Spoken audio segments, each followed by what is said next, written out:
अंधेरा हो रहा है. हाथ बार नीचे करना. Hello, we are going to start today's a brief review of class 11 relation and function. Function. A relation is called a function if every element of first set has a unique image in the second set.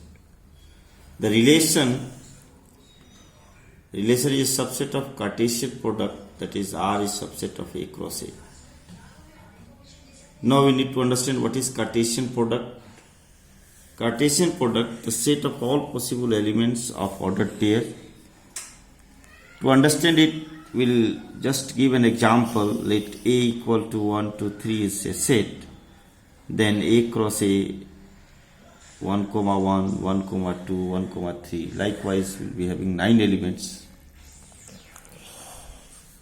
To understand more on relation, we just define a set R such that x, y, and this x, y coming from the Cartesian product, x equal to y.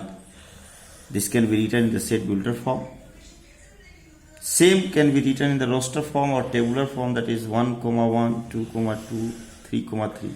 Or it can be shown with the help of Venn diagram, that is 1, 2, 3 and 1, 2, 3, 1 with 1, 2 with 2, 3 with 3. The three different way we can depict the relation. Now we are coming to the functions. I have taken 4 examples. 1, 2, 3, 4. And in each example you can see the first set having same elements 1, 2, 3. But in the second set I am changing some elements. Like in first case it is A, B, C. Second case A, B, C, D. Third case A, B, C. Fourth case A and B. Further you can see 1 associate with A, 2 associate with B, 3 associate with C. 1 element with 1. But here 1 element with 1. But in the second set you can see that D is left without any association. In third case C is left without any association, as well as 2 different objects are associated with the same element, that is A. In the fourth case 2 different elements are associated, no elements left out. On the basis of this, we divide these functions into different parts. Like there are similarity in these 2 functions, that each element has having one image, that is called 1, 1 or injective. Whereas in these 2 cases we can see 2 or more than 2 elements are associated with one element, so they are not 1, 1.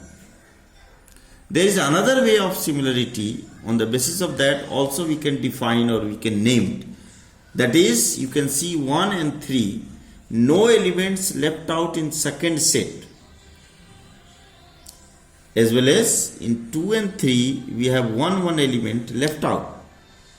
So when the no element left out in second set is known as onto or surjective. When some elements are left out in the second set is called into or not surjective. Out of these 4, only the first one is injective, that is 1, 1, or surjective, that is onto, that is no element left out. Both together, injective and surjective, is known as bijective. It's clear? Now, one more thing we need to observe. If I want to define a function from B to A, we can define only in this case. We cannot define here because D will be without any image, which is not allowed as per the definition of the function, that first element must have some image and that image must be unique.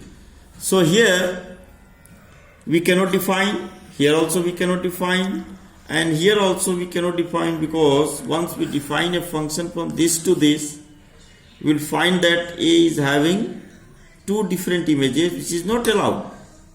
One object can have one image only. So that's why I have given a cross function from B to A, and here I have given a tick. It's possible. Here cross, not possible. Here cross, not possible. Cross, not possible. It means a function can be inverted. We can find the inverse of a function only when it is bijective, that is 1, 1 and 1, 2, which I have written here. This entire thing just to make you understand what is inverse of a function and how can we find the inverse.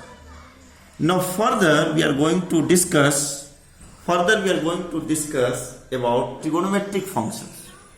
To find the inverse of trigonometric functions, we need to know that it is bijective or not. First we try to understand that trigonometric functions are bijective or not. So next class we will discuss one by one all the 6 trigonometric functions. It is bijective or not. If it is not bijective, then how can we find the inverse? Is it clear? So this much for today's class.